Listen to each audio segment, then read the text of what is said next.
এটা 2014 থেকে শুরু হয়েছে, 14 নির্বাচনের পরের থেকে, এবং না সরি নির্বাচনের আগের থেকে। দেখা গেল বাংলাদেশের স্বাধীনতা দিবস প্রাককালে বাংলাদেশের অবৈধ সরকার প্রধান হাসিনা শেখ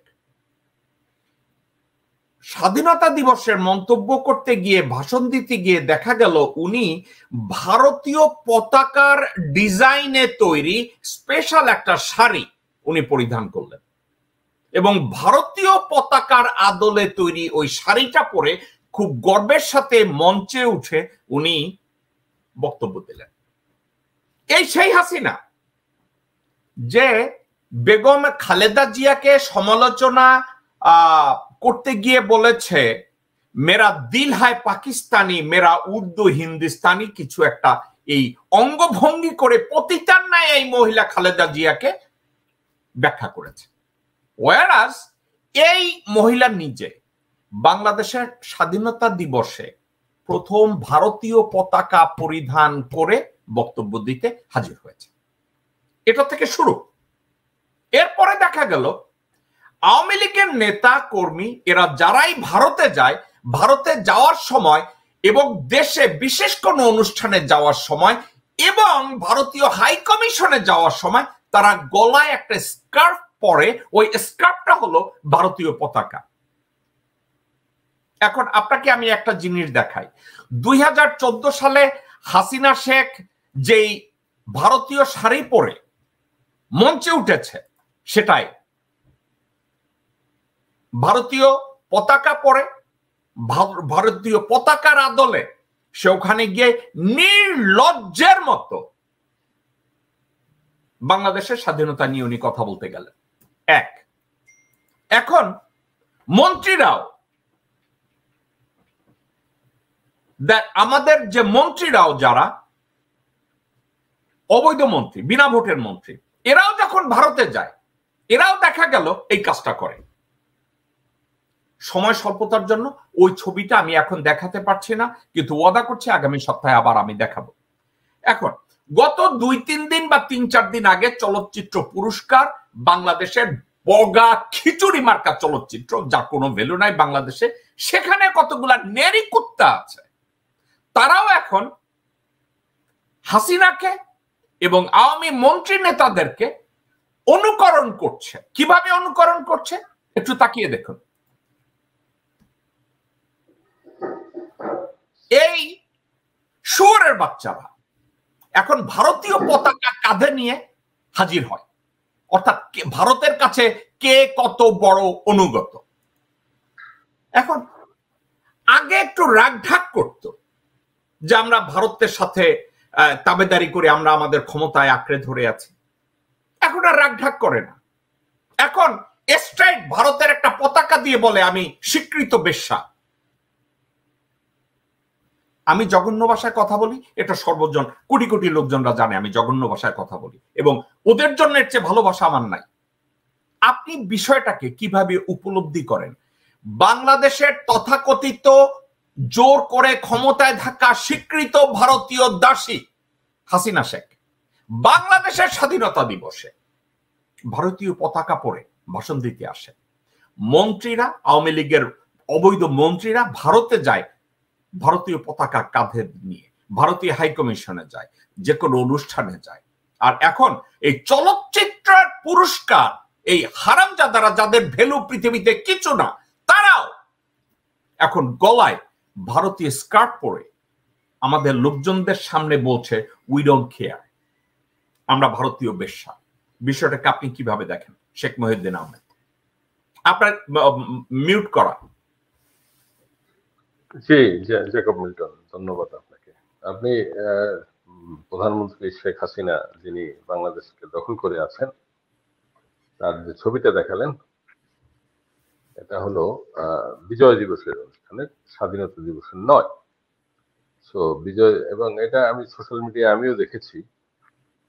তো বিজয় দিবসে, বিজয় তো অসমাপ্ত মুক্তিযুদ্ধের বিজয় কখনোই হয় না।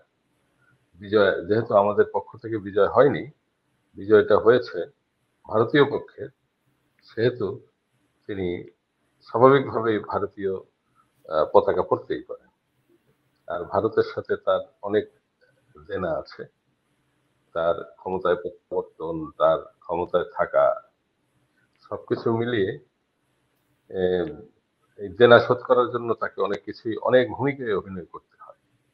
আর সেই ভূমিকায় অভিনয় করতে গিয়ে তার মন্ত্রী, এমপি, দলীয় লোকজন, তারা যে যতটুকু যেভাবে পারে তারা সবাই করছে, সো দ্যাট এখানে আমরা আশ্চর্য হওয়ার কিছু নাই। আর আমরা তো সবাই জানি বাংলাদেশ একটি করদ রাজ্য ভারতে। এখানে আপনি সরকারি দল বলেন, বিরোধী দল বলেন, সবাই এক পার জায়গায় 10 পা দিয়ে আছে।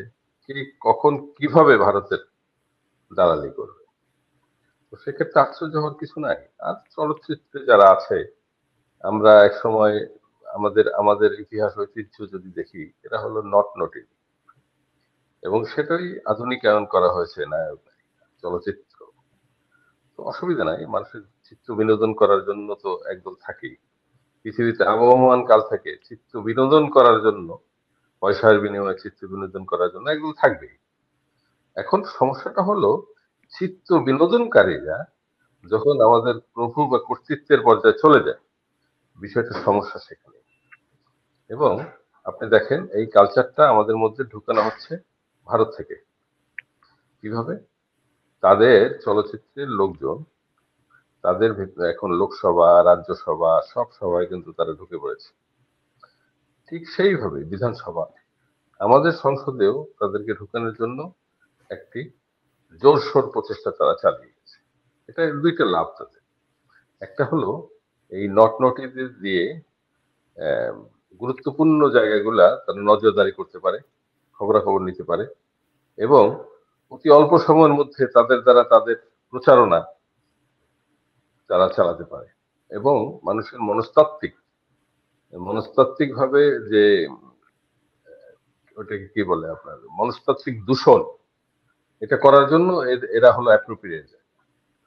ধীরে ধীরে আপনি এমন এখন যেমন অসাধু ব্যবসায়ী পার্লামেন্টকে দখল করে আছে, ব্রিফকেস ব্যবসায়ী, ড্রাগ ডিলার, এরা পার্লামেন্টকে দখল করে আছে। আশ্চর্য হব না যদি নট নটিদের সংখ্যা বাড়ানো হয়, এবং অচিরে হয়তো এই বিষয়টা চলে আসবে আমাদের সামনে। সো আশ্চর্য হওয়ার কিছু নাই, আমাদেরকে এই এর জন্য প্রস্তুত থাকতে হবে।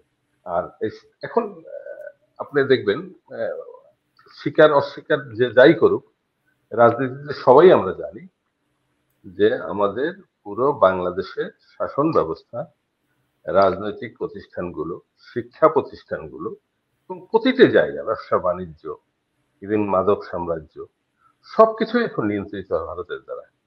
তো একটা স্কার্ফ গলায় ঝুলানোর জন্য আমাদের যত আমরা চিন্তিত, তার থেকে অনেক অনেক অনেক বড় সমস্যা এখন ভারতের দ্বারা হচ্ছে। সো দ্যাট আমি মনে করি গলায় গামছা দেয়া, ভারত গরুর, ছাগলের গামছা দেওয়ার মতো, ছাগলের দড়ি দেওয়ার মতো, এটা তারা দিয়ে টেনেই নিয়ে যাবে, এবং এটাই স্বাভাবিক।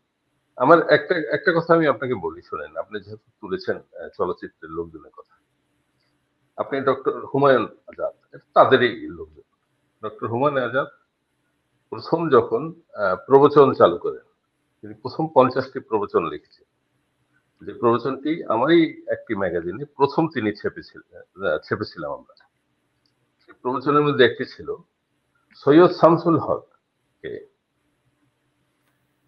পর্দায় দেখা, সৈয়দ শামসুল হককে টেলিভিশনের পর্দায় দেখা গেল আহ, চিত্রনায়িকা কবরের সাথে। সৈয়দ হক জানেন না কার সাথে পর্দায় যেতে হয়, কার সাথে বিছানায় যেতে হয়। সো আমরা কিন্তু তাদের কথা দিয়েই তাদেরকে আমরা আঘাত করতে পারি, এর জন্য অন্য কিছুর প্রয়োজন হয় না।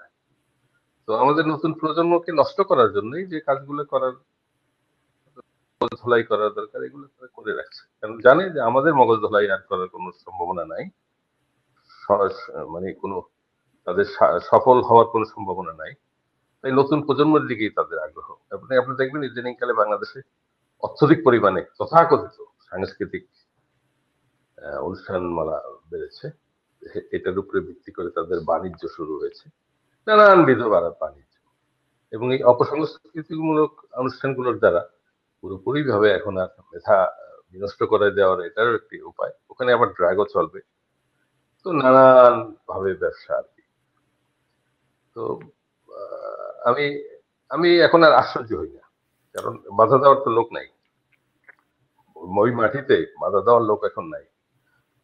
হয় লোকজন ভীতু হয়ে গেছে, না হয় সবাই আত্মসমর্পণ করেছে, এর বাইরে অন্য কিছু নাই। আর যারা বাইরে আছি তারা আমরা সোচ্চার গলায় কথা বলতেছি, আমরা হয়তো কিছু করার চেষ্টা করতেছি, দেশকে মুক্ত করার চেষ্টা করতেছি, এবং সেই প্রচেষ্টা আমরা চালিয়ে যাচ্ছি। ধন্যবাদ আপনাকে।